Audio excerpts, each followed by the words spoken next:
Hey there, it's Jennifer Shipley from DoodlepunkArt. I am here to show you how to work hardened metal. So I have 3 head pins here that I made myself by melting copper wire, and the process of melting the wire makes it very, very pliable.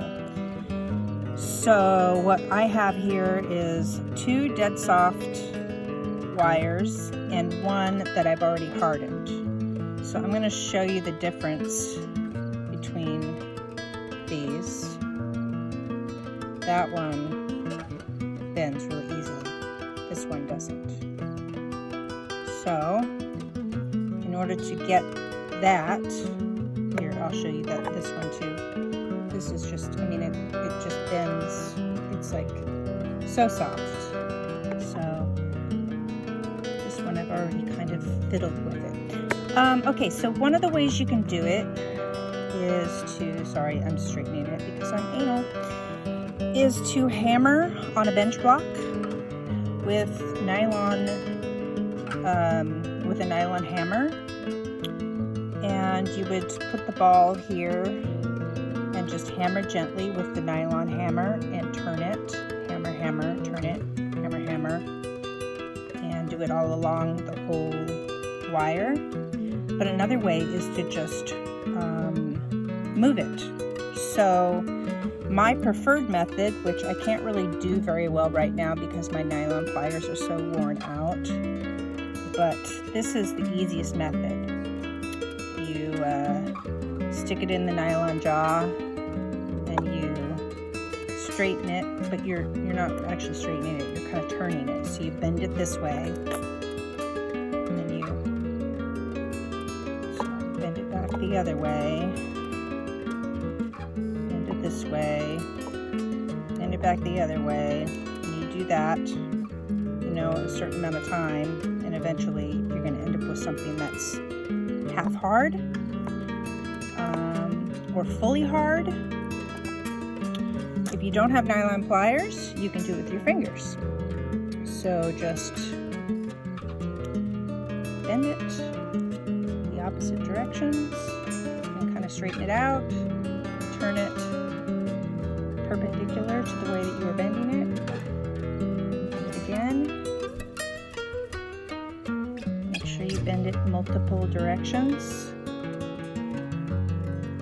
And then you want to do it to the other side too, so you don't have a hard top part but a soft bottom. Nobody wants a soft bottom. Alright, so just kind of mangle it a bit.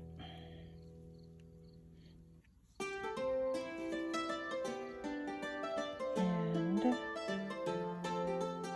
eventually you end up with something quite hard.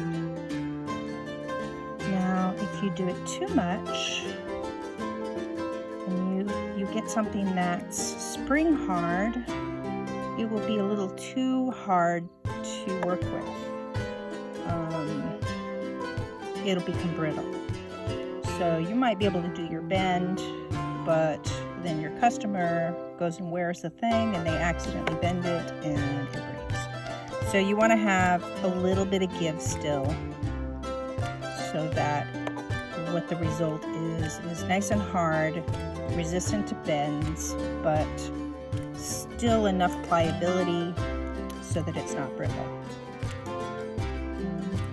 So you might experiment with a piece of wire and see how much you can bend it before it breaks, and then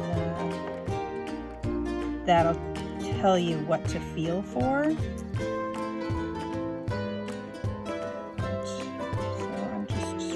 Now, so that it's ready to work with.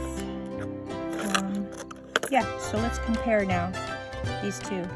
So this one, super bendy. That one, not so much. There's a lot of resistance, and this would be perfect for making earrings now.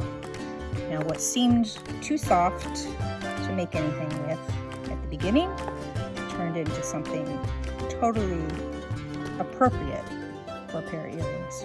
All right, thanks for watching. If you like this content and want to see more, Please like and subscribe, and feel free to ask me any questions in the comments, and I'll do my best to answer. All right, thank you so much. Have a good one.